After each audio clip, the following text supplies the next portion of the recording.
أعوذ بالله من الشيطان الرجيم بسم الله الرحمن الرحيم الحمد لله رب العالمين الحمد لله الذي هو الأول والآخر والظاهر والباطن وله الملك وله الحمد يحيي ويميت ويحيي وهو حي لا يموت بيده الخير وهو على كل شيء قدير والصلاة والسلام على النبي الأمي القرشي الهاشمي المكي المدني الأبتحي التهامي العبد المؤيد والرسول المسدد المصطفى الأمجد المحمود الأحمد حبيب إله العالمين سيدنا ومولانا أبي القاسم محمد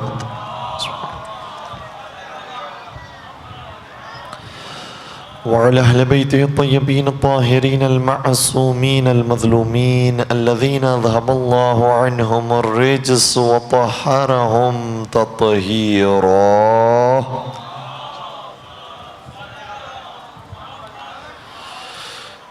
ولعنة الله على أعدائهم أجمعين أما بعد فقد قال الله تبارك وتعالى في محكم كتابه المجيد وفرقانه الحميد بسم الله الرحمن الرحيم يا أيها الرسول بلغ ما أنزل إليك من ربك وإن لم تفعل فما بلغت رسالته والله يعصمك من الناس درود پڑھ دیجئے محمد وآلہ.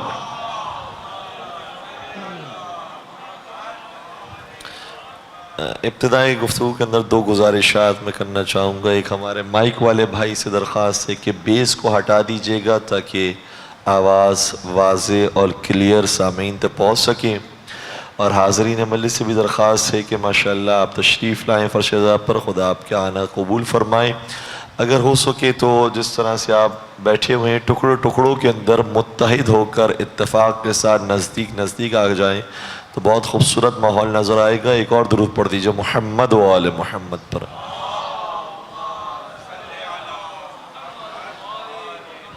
فارسی زبان میں اس طرح سے بیٹھنے کو کہا جاتا ہے لشکر شکست کھوڑ دے, یعنی وہ لشکر کے جو ہارا ہوا ہو اس کی پہچان ہوتی ہے کہ وہ ٹکڑوں میں بیٹھتا ہے, لیکن جو جیتا ہوا لشکر ہو وہ ہمیشہ متحد ہو کر متفق ہو کر ایک دوسرے کے ہاتھ میں ہاتھ ڈال کر بیٹھتا ہے. ایک اور درود پڑھ دیجئے محمد و آل محمد.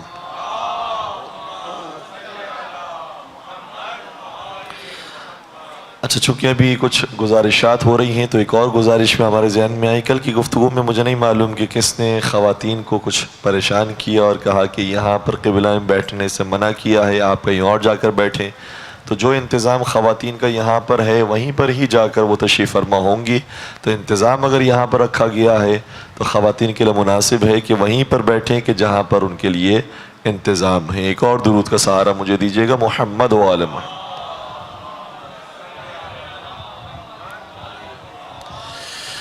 عزیزان کرام قدر, ہمارا عنوان گفتگو ہے علی بشر کیف بشر. علی بشر ہے مگر کیسے بشر, اور اس عنوان پر مسلسل آپ کی خدمت میں غزوات کو بیان کر رہے ہیں تاکہ اندازہ ہو کہ علی اور ہیں باقی اور ہیں.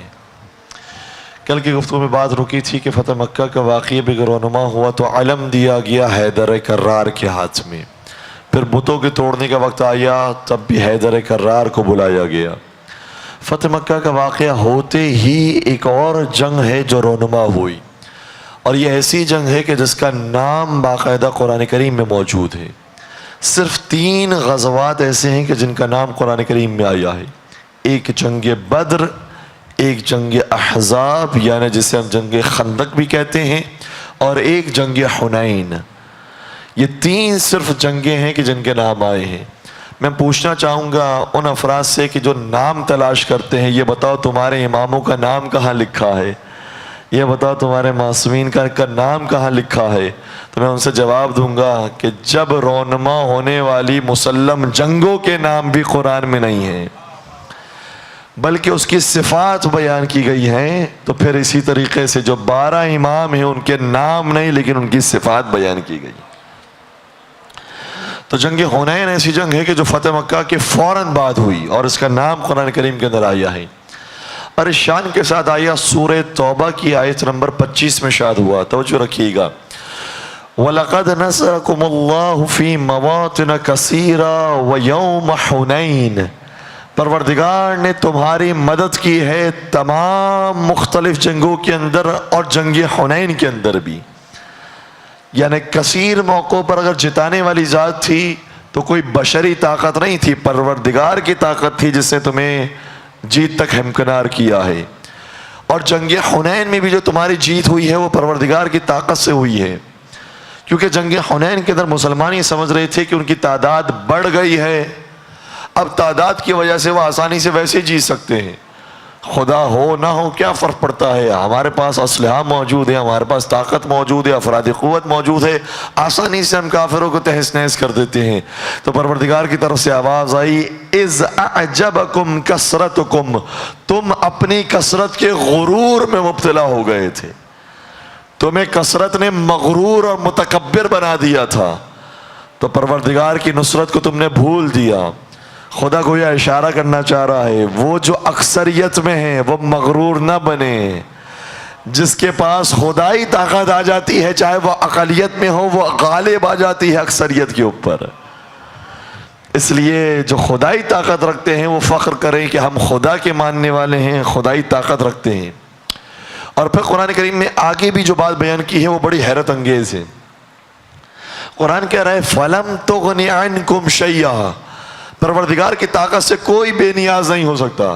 اگر خدا چاہے تو بڑے لشکر کو بھی ہرا سکتا ہے. کیا قرآن میں آیت موجود نہیں ہے کہ جب ہاتھی والے خانہ کعبہ پر حملہ کرنے آئے تو خانہ کعبہ کا کوئی سپاہی، کوئی مجاہد، کوئی لشکر موجود نہیں تھا، تو پروردگار نے آسمان سے لشکر کو بھیج دیا. تو خدا ہے جو کافروں کے مقابلے میں آتا ہے، خدا ہے جو دشمنوں کو جواب دیتا ہے، اس لیے خدا کو کبھی فراموش نہ کر دینا. تو جب تم نے اپنی افرادی قوت کے اوپر ذرا گھمنڈ کیا اور غرور کے اندر مبتلا ہو گئے تو پروردگار نے تمہیں ایسی آزمائش میں مبتلا کیا کہ تم پھر فرار کر گئے.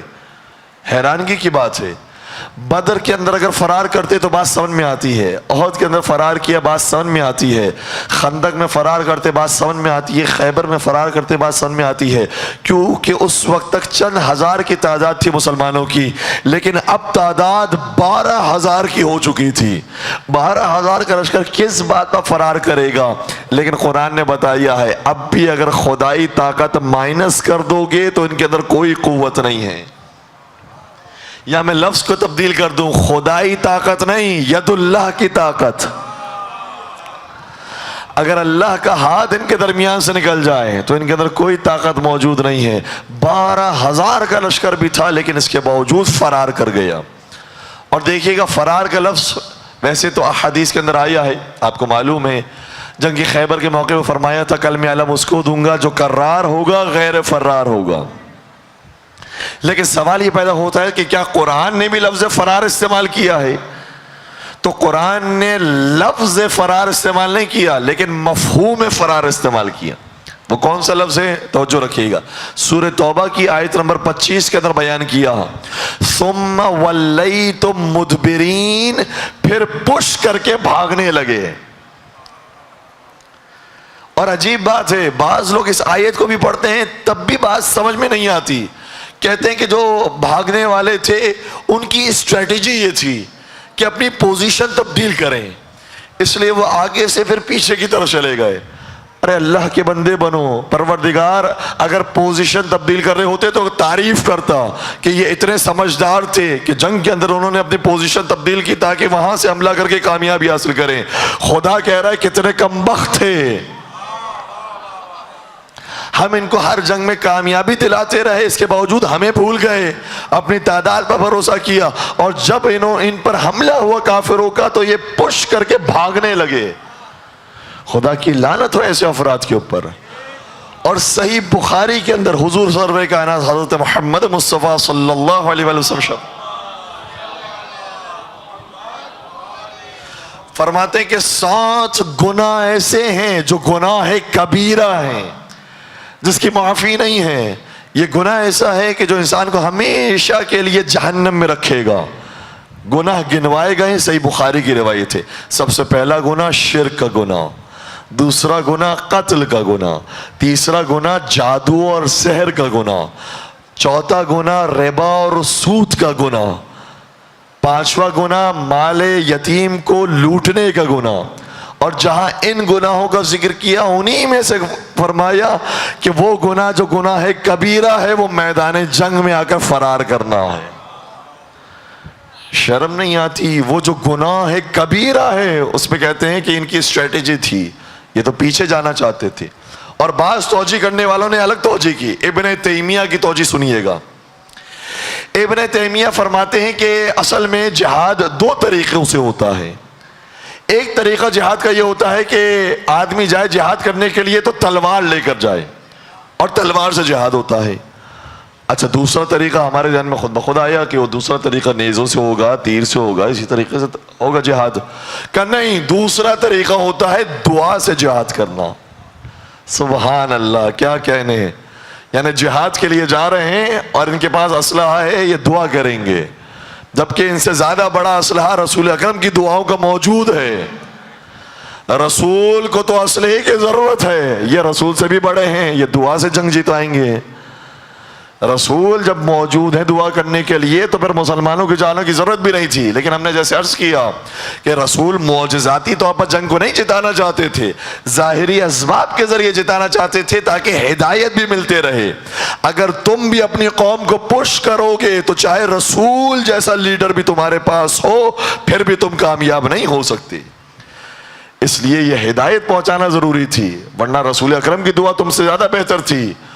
اور اگر دعا ہی کرنی تھی جنگ کے اندر آ کر تو ہم کہتے بھائی آپ مدینے کے اندر بیٹھے وہیں سے دعا کریں۔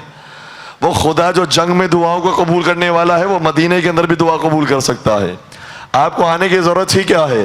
آپ میدان جنگ میں تشریف لاتے ہیں تو پھر زیادہ سبکی ہوتی ہے۔ بہتر ہے کہ آپ مدینہ کے اندر بیٹھے وہیں سے دعا فرمائیے، بہت اچھی دعا کے ذریعے ہمیں کامیابی ہو جائے گی۔ اور پھر ہمیں یہ بات بھی سمجھ میں نہیں آئی کہ وہ جو دعا کے ذریعے جہاد کرنے والے تھے جب ذرا ایک حملہ ہوتا تھا تو سب سے پہلے فرار کیوں کرتے تھے؟ کیا اپنی دعاؤں پر اعتبار نہیں تھا؟ پھر فرار کیوں کرتے تھے؟ تو بچانے والوں نے الگ الگ توجیہ کر کے بچانے کی کوشش کی ہے، حالانکہ قرآن واضح کہہ رہا ہے یہ بھاگنے والے تھے، یہ فرار کرنے والے تھے۔ اور واضح صحیح بخاری کے اندر ہی جنگ حنین کا واقعہ موجود ہے کہ جب کفار کا حملہ ہوا تو سب بھاگے اور بھاگنے والے میں وہ دوسرے شخص بھی موجود تھے۔ تو ان سے سوال کیا گیا بھائی آپ کیوں بھاگ رہے ہیں؟ آخر وجہ کیا ہے؟ جواب سنیے گا، کہنے لگے امر اللہ، اللہ کا فیصلہ ہے، ہم تو فیصلے کو ماننے والے ہیں۔ ہم جو بھاگ رہے ہیں وہ اپنی مرضی سے تھوڑی بھاگ رہے ہیں، خدا نے مرضی دی ہے، خدا کی اجازت ہے تو ہم بھاگ رہے ہیں۔ یہ تو خدا کی وجہ سے ہو رہا ہے، ہمارا تھوڑی کوئی قصور ہے۔ کیا کہنے ان کے، جب غلطی خود کرتے ہیں تو خدا کے نام اعمال میں ڈالتے ہیں، اور جب کوئی نیکی کا کام کرتے ہیں تو اپنے نام اعمال میں لکھتے ہیں۔ یہ بڑے عجیب لوگ ہیں، بھاگ رہے ہیں اور کہہ رہے ہیں کہ اللہ کا حکم ایسے آیا ہے اس لیے ہم بھاگنے پر مجبور ہو گئے۔ اور پھر یہی سوچ ہمیں کربلا کے بعد بھی نظر آتی ہے۔ یزید نے امام حسین کو شہید کیا، ابن زیاد نے امام حسین کو شہید کیا، لیکن جب اسیران کربلا کا کارواں ان کے دربار میں پہنچا تو بجائے اس کے کہ معافی طلب کرتے، کہتے کہ ہم سے غلطی ہوئی ہے، یزید نے غلط کیا، ابن زیاد نے غلط کیا، بجائے یہ کہنے کے کہنے لگے یہ تو اللہ کی مرضی تھی، حسین کو مار دیا۔ اپنی غلطیاں کرنے کے بعد ڈالتے ہیں خدا کے ذمے کہ خدا نے یہ کام کر دیا۔ تو جیسے یہ جملہ سنا زینب عالیہ نے فرمایا ما رأیت الا جمیلا، خدا سے تو ہم نے حسن و جمال کے علاوہ کچھ دیکھا ہی نہیں۔ یہ تو تمہاری بدبختی ہے کہ تم نے ظلم کیا ہے آل رسول پر، خدا تمہیں غارت کرے، تم ظالم ہو۔ اور آشکار کیا ہے کہ اصل میں تم ظلم کرنے والے تھے جن کی وجہ سے اہل بیت رسول نواز رسول شہید ہوئے۔ تو جنگ حنین کے اندر بھاگنے کا ذکر واضح قرآن کے اندر بھی موجود ہے، صحیح بخاری کے اندر بھی موجود ہے، لیکن توجیہ کرنے والوں نے توجیہ کی۔ اور اب ایک اور بات بھی سنیے گا، جو توجیہ کرنے والے ہیں انہوں نے پھر اور جگہوں پر بھی اپنے کمالات کا اظہار کیا ہے. کہتے ہیں جنگ صفین میں، جنگ جمل میں جو علی کے مقابلے پر آئے ان سے خطأ اجتہادی ہو گئی تھی. اچھا، خطأ اجتہادی کسے کہتے ہیں؟ خطأ اجتہادی کا مطلب یہ ہوتا ہے کہ انہوں نے بہت غور و خوض کیا تھا، بہت سوچا تھا، سمجھا تھا کہ میرا عمل ٹھیک ہے یا ٹھیک نہیں ہے. پورا اجتہاد کرنے کے بعد اس رائے پر پہنچے تھے کہ ہمیں علی کے خلاف نکلنا چاہیے. اور جب نکل پڑے اور شکست ہو گئی تو ٹھیک ہے، اپنے اجتہاد کے مطابق انہوں نے جو فیصلہ کیا تھا وہ غلط نکل آیا. اگر وہ صحیح نکل آتا تو خدا ان کو 2 اجر دیتا، اگر غلط نکلا ہے تب بھی خدا نے 1 اجر دیا ہے. سوال کیا جائے گا بھائی اجر کس بات پر؟ کہا اس لیے کیونکہ انہوں نے اجتہاد کیا تھا، انہوں نے بڑی کوشش کی تھی، بڑا غور و خوض کیا تھا، اس کا ثواب ان کو ملے گا. اور اگر غور و خوض کرنے کے بعد صحیح نتیجے پر پہنچ گئے تو پھر 2 اجر ملیں گے، ایک صحیح نتیجے پر پہنچنے کا، ایک اجتہاد کرنے کا. خدا کی قسم سمجھ میں نہیں آتا کہ ایسے لوگوں کو کیا جواب دیا جائے. میں تو صرف اتنا کہوں گا کہ اجتہاد ہوتا ہے تو ایک دائرے کے اندر رہ کر ہوتا ہے، ہر جگہ پر تمہاری عقل نہیں چلتی. اجتہاد ہوتا ہے تو یا قرآن کے اندر ہوتا ہے یا احادیث کے اندر ہوتا ہے. مجھے قرآن کی کوئی ایک ایسی آیت دکھاؤ جس نے کہا ہو کہ علی کے خلاف تلوار اٹھاؤ. قرآن کی کوئی ایک ایسی آیت دکھاؤ. میں اس کے برخلاف آیتیں دکھاتا ہوں. قرآن تو یہ کہتا ہے علی تمہارے لیے کیا ہیں؟ انما ولیکم اللہ ورسولہ والذین آمنوا الذین یقیمون الصلاۃ ویؤتون الزکاۃ وہم راکعون. علی تمہارا ویسے ہی حاکم ہے جیسے اللہ حاکم ہے اور اس کا رسول حاکم ہے.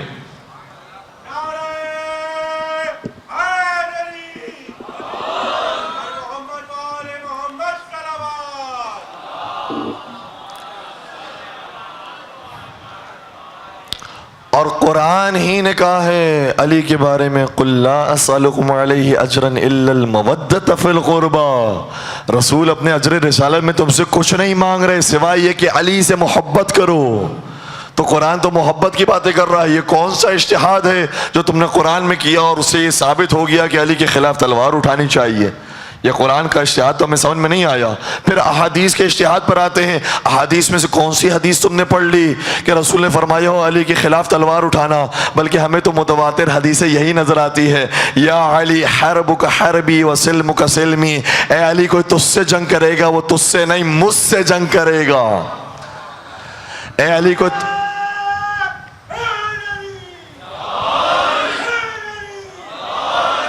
اے علی کو تجھ سے سلو کرے گا وہ تجھ سے نہیں مجھ سے سلو کرے گا. یہ بھی نبی نے فرمایا تھا یا علی انا حارب لمن حاربک. اگر کوئی تجھ سے جنگ کرنے آتا ہے میں نبی اس سے جنگ کرنے جاؤں گا.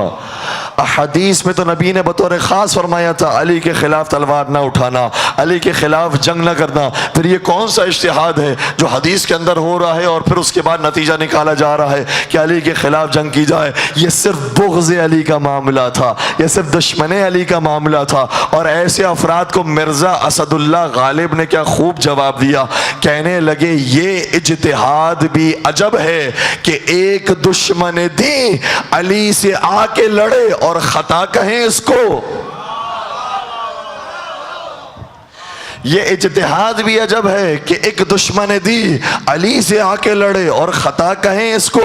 علی کے بعد حسن اور حسن کے بعد حسین، کرے کوئی ان سے برائی اور بھلا کہیں اس کو.